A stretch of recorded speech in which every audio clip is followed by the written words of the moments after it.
Lurkers explores the dark side of the online world. It contains adult themes and disturbing content for mature audiences only.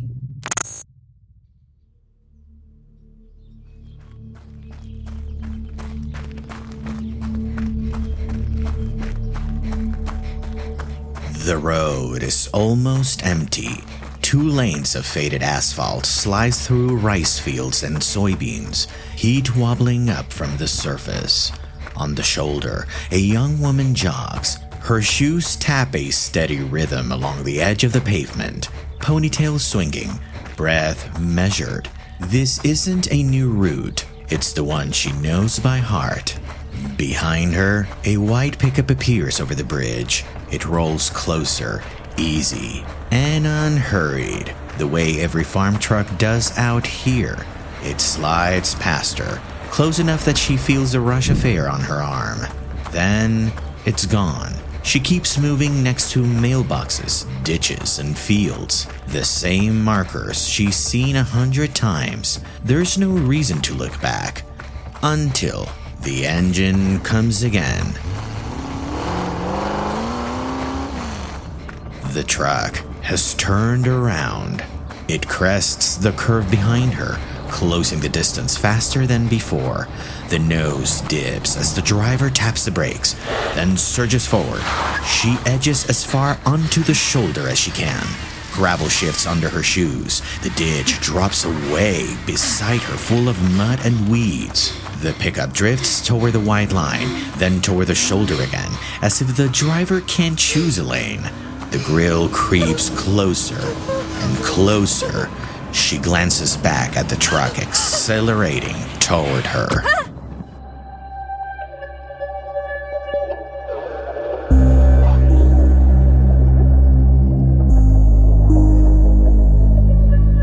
In a world where connection is effortless, every click feels safe. But online, trust can be deceiving. This is Lurkers. True stories of trust, desire, and how technology, if unchecked, can turn it all against us.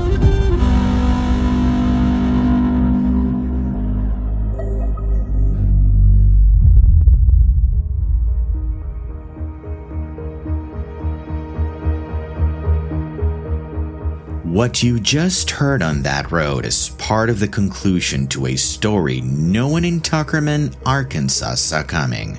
But before we get there, we need to pick up where we left off in part 1. Back there, all they knew was that Sydney had gone for a run and never came home. Her family was searching.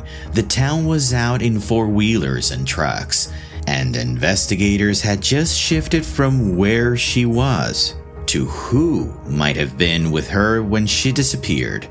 You're listening to part 2 of this story. If you landed here first, pause and go back to part 1. That's where you meet Sydney, see her last day, and watch suspicion close in on a seemingly very worried man out on the search party. So go ahead, we'll be here when you get back. And if you end up liking these kind of stories, follow Lurkers. Leaving a quick review and sharing the show with someone you care about really does help these stories travel and helps more people see what can really hide behind the screen. It sounds like nothing, but it makes a huge difference for a show like this. So thank you. Now, if you're caught up, let's go.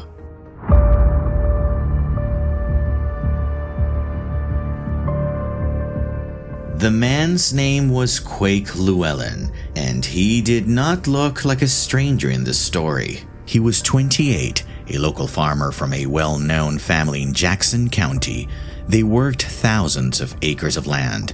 According to later coverage in Arkansas media, the Llewellyns had even been recognized as a Farm Family of the Year. This wasn't some outsider who had just shown up. In reality, he grew up here, and he drove those same roads. Investigators later learned that Quake had unfriended Sydney before the crime, a small, quiet action that only showed up clearly when detectives pulled Facebook records. But at that time, none of that was front and center. What people saw was a neighbor. He was out there with everyone else, one of those roughly 150 volunteers combing the fields and back roads. During his first statement with police, Quake said he passed by her and didn't stop. He then said he spent 20 to 25 minutes at Tupelo Break, where there was a water pump. He claimed he needed to add some oil to it. Then he returned the same way he had come, back along County Road 41, and said he didn't see Sydney on the way back.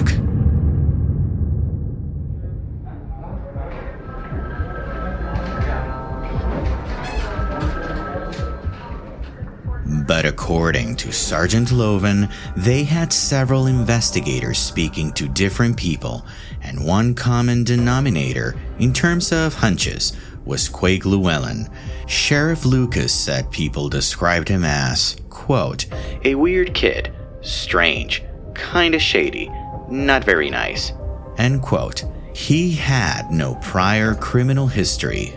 Even Alex, Sydney's boyfriend, said he had hung out with him a few times. He had heard weird stuff about him over the years, like eating roadkill and mentioning it tasted really good. According to the Digital Evidence docuseries, things like these reached Maggie Sutherland's ears. Sydney's mom recalled that one day, while she was sitting with friends, she saw Quake walk by. She asked him about Sydney, and his reply was, she was running. So she asked if he could tell her anything else, and he answered, no, I hope you find her, and gave Maggie a small hug over the shoulders. Maggie walked back to her friends and told them, something is not right. Quake knows something.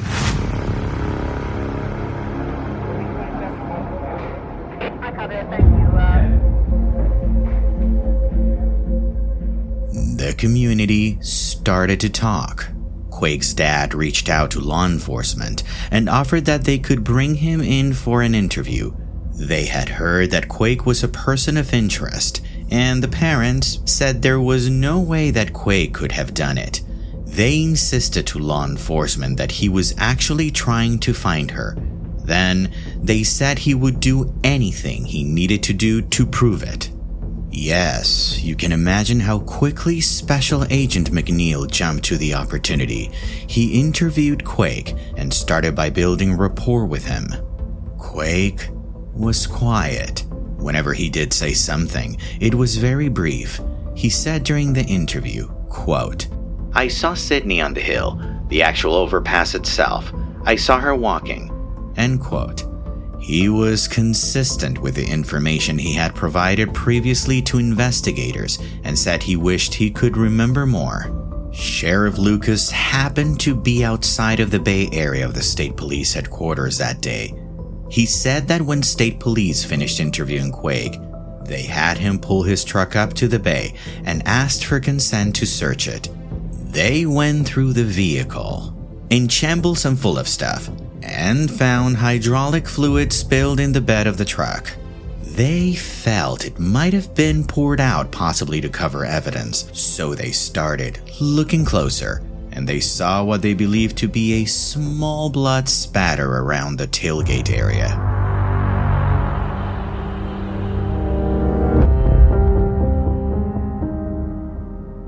It was right here when Sergeant Loven advised Special Agent McNeil that they really needed to get Quake's phone. And Michael, Quake's father, consented. He even mentioned to them that Quake had the Live 360 app that his wife, Quake's mother, had installed on his phone. If you haven't used it like me, Live 360 is one of those apps families download so they can see each other on a map. Kids, spouses, relatives, little dots moving around a digital version of town. It logs where your phone goes, when you leave, how fast you're driving. It's marked as a safety tool. So, state police used it and went back to the day Sydney disappeared. And this is what the app record showed. Quake traveling north on Jackson County Road 41, just like he had told Loven in the interview, and crossing Highway US 67 over the bridge. He went a few hundred feet past it, and then stopped. He turned around and traveled back south to where he had previously mentioned seeing Sydney, and also, coincidentally, the place where Sydney's phone had been found earlier in the investigation. Yeah, things were starting to get very creepy. He stopped again at this point and stayed there for about 8 minutes. Then he turned around again, drove at a high rate speed, took Highway US 67 for approximately 2 miles, and then got off down a country road and parked at a particularly wooded area. He stayed there for about 30 minutes. Yep, this made Special Agent McNeil ask Quake for a continuation of the interview. He asked him to explain why he had stopped on the road and at that specific location for that long. Quake insisted he never stopped, but McNeil explained to Quake that cell phone data is a fact, true data that doesn't lie.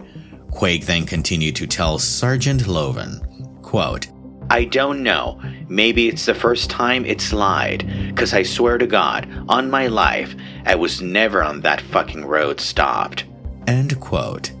I can barely imagine how infuriating this must have been for McNeil, because he ended the interview and submitted him to a separate polygraph test.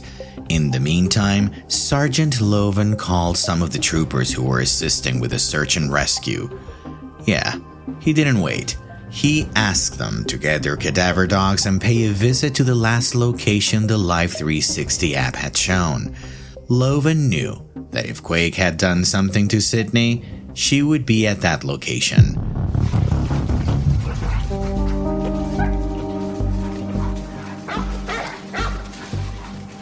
The sun was already high. 2 state police trucks and a county unit parked nose to nose at the edge of a rice field on the north side of the interstate, near a place locals called Tupelo Break. Beyond the ditch, rows of green stretched out toward a thin line of trees. On a satellite map, it was just a square. On a phone screen, it was the dot where a man's Live 360 data said he had stopped and stayed. Troopers climbed the fence. Cadaver dogs surged forward, noses down, weaving between irrigation ruts and shallow pools of water. Their handlers let out the leashes, moving slow, watching for any change on the dogs' bodies. In theory, it was just another search, another set of coordinates, another patch of dirt that might have meant nothing. But so far, the app hadn't been wrong. One of the dogs stiffened. Its tail went high. It pulled toward a spot where the ground looked just slightly different. A softer patch, a shallow depression, a place where the earth didn't lie flat like it should have. The handler raised a hand. Everyone stopped. Troopers knelt and started scraping the soil away with their gloves and bare hands. The dirt was loose. It didn't take long. In a few inches, the color changed. What came to the surface was not rock, not roots. It was her.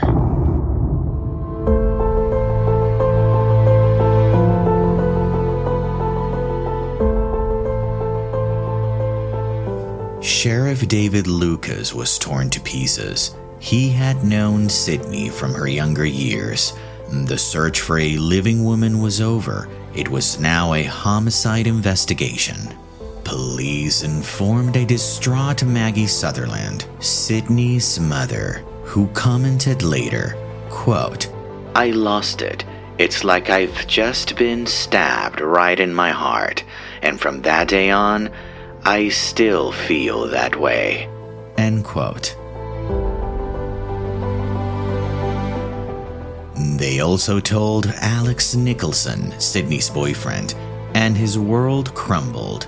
He later said, quote, "You don't have any feeling at the time, 'cause you don't feel like it's real. And then you kinda have to wake up from this dream after a while and it's real."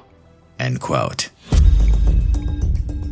While crime scene techs documented the grave and secured the area around it, Special Agent McNeil sat down with Quake again at Arkansas State Police Headquarters and told him they had found Sydney's body. According to court documents summarized by KATV and Law and Crime, Quake told investigators what happened. He said, quote, "I got scared. I didn't see her, but I felt her. My truck hit her." End quote.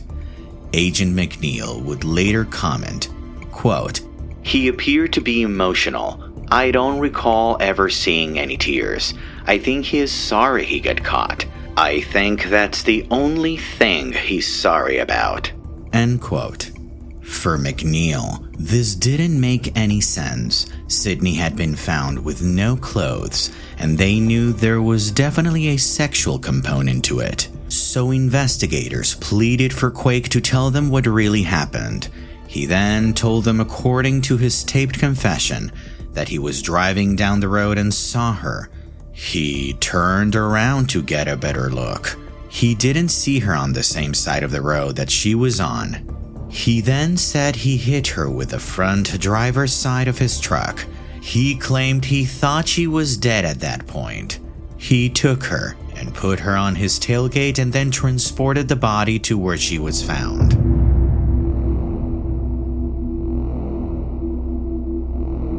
According to the affidavit, he admitted he raped her on the tailgate of his pickup, then used a shovel to dig a hole and bury her body in a rice field. But by then, Quake's family was already talking to investigators too. According to KATV, Quake's mother contacted detectives to hand over home surveillance footage from the day of Sydney's disappearance. Quake's wife, who would later file for divorce, she was angry, sat with investigators and helped review the footage. And on those cameras, Quake is seen arriving and parking in front of the family's farm, stretching his arms behind his head and looking intently at a dent in the hood of his truck that wasn't there before. That dent, which lined up with what Quake had told investigators earlier, revealed that Sydney had been hit from behind, snapping her head back and breaking her neck. No comment. Also, he was wearing casual slip-on shoes that family recognized. Shoes that looked a lot like the impressions officers had seen near the fields. Detectives later recovered those shoes from his mother's home and took them into evidence. It was clear. I guess the whole maybe the app is lying routine wasn't gonna cut it anymore. Or could it? I don't know. You tell me. Court records later detailed the rest. Search warrants listed clothes taken from his parents' home, including a black shirt with a blonde strand of Sydney's hair on it, and multiple pairs of pants and shirts sent to the state crime lab. Yes, Facebook turned over Quake's account data, messages, photos, videos, but it was the event history and recordings from July through August that Life360 submitted that provided the smoking gun. Within days of finding Sydney's body, authorities announced that Quake Llewellyn was under arrest. According to KATV and other local outlets, he faced charges of capital murder, rape, kidnapping, and abuse of a corpse in connection with Sydney's death. That same man who had joined her search party, who had walked past her mother and offered a shrug and a half hug and "I hope you find her," was now the one in cuffs.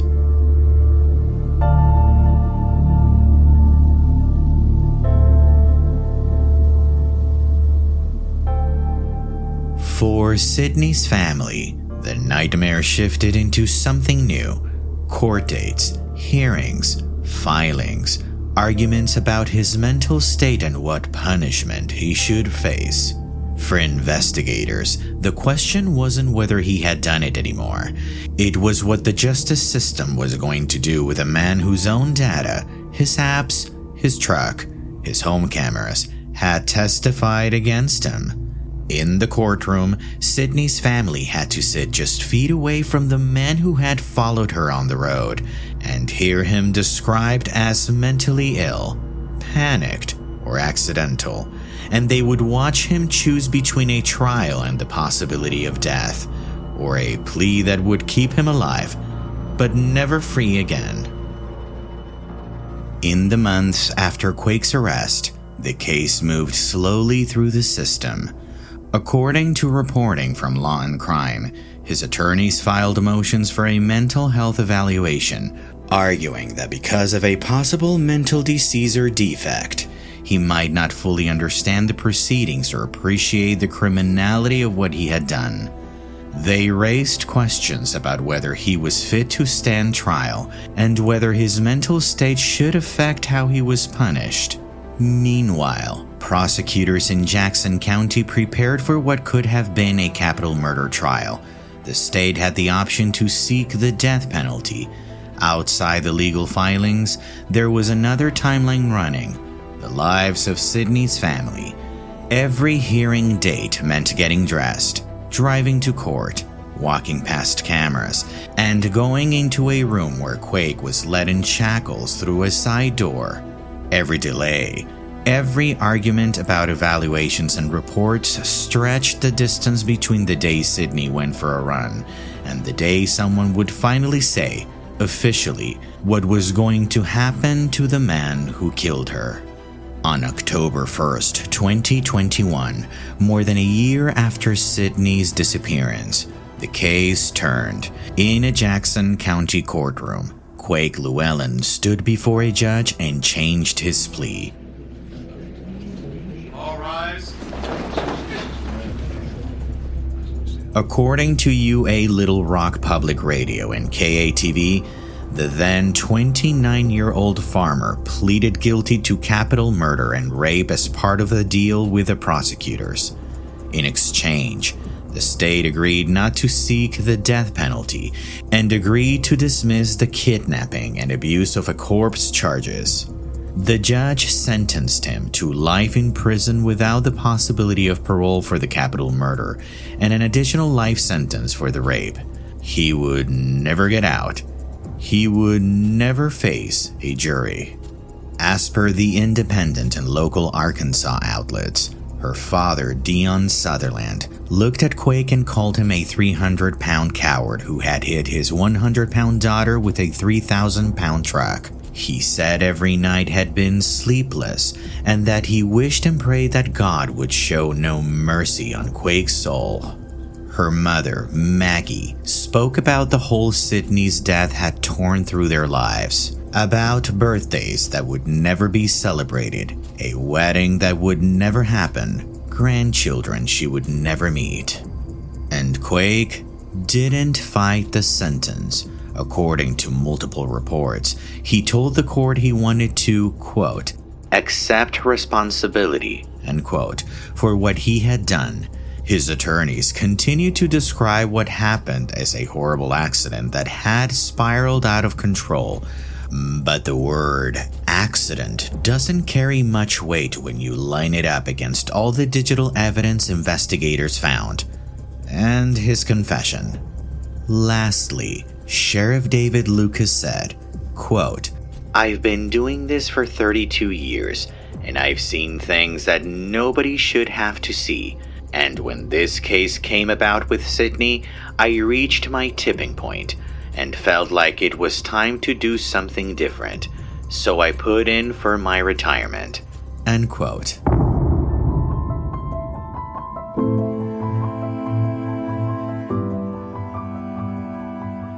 Sydney's brothers, Sam and Tyler, came up with a way to honor her.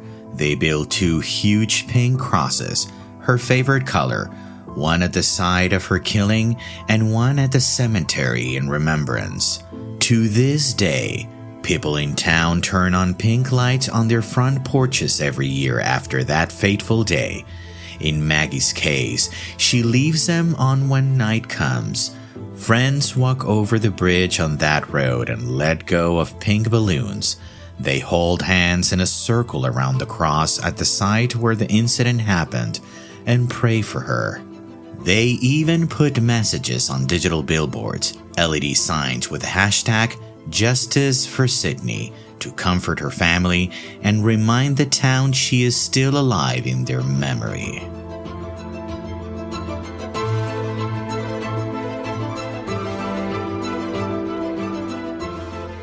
When we talk about the internet on the show, it's usually as the villain. It tells the stories of the people who weaponize the digital world. Fake names, fake faces, real damage, DM threads that turned into traps, screens that became cages. It's easy to walk away from stories like these believing the same thing. That social media is bad, that technology is dangerous, that the safest thing is to log off, disappear, and hope the world doesn't notice you. But the truth is not that simple. The tools themselves aren't good or bad. They're just amplifiers of both lies and truth, and it's our job to decipher which is which. In the wrong hands, the apps of our phones become hunting grounds. They let predators reach across distance, across borders, straight into someone's bedroom with a simple notification. In the right hands, those same apps do something very different. They keep a record. And in Sydney Sutherland's case, the digital world didn't give Quake a way to lure her out into the road. But it did help, in the end, to bring her home. It did something a human witness couldn't always do out there in the fields. It told the truth. So, the same feeds that can flood your life with noise, comparison, anger, scams, predators, can also rally strangers to search, pressure authorities to act, and hold killers accountable when they think no one saw them. And that's really what sits at the heart of this podcast. Not that the internet is a monster, not that it's a savior, but it's a mirror of the person who wields it. And the more we understand how it works, how it can be twisted, how it can protect us, how it can betray people who lie, the better chance we have of surviving it. So, if you take anything away from Sydney's story, let it be this. Stay close to your people, know how your tools work, and remember that the same phone that can let a stranger in can also sometimes be the thing that tells the truth when no one else can. Stay aware, stay present, stay safe. This episode of Lurkers was written and researched by me, Frank Battiston, production and sound design by Daniel Erdenavia. If this story shook you to your core, like it did us, share it with someone you love and tell them why. Your ratings and reviews help others discover these stories, and every share helps keep their voices alive. Follow Lurkers on Apple Podcasts and Spotify so you'll be here for the next one. Thank you for listening.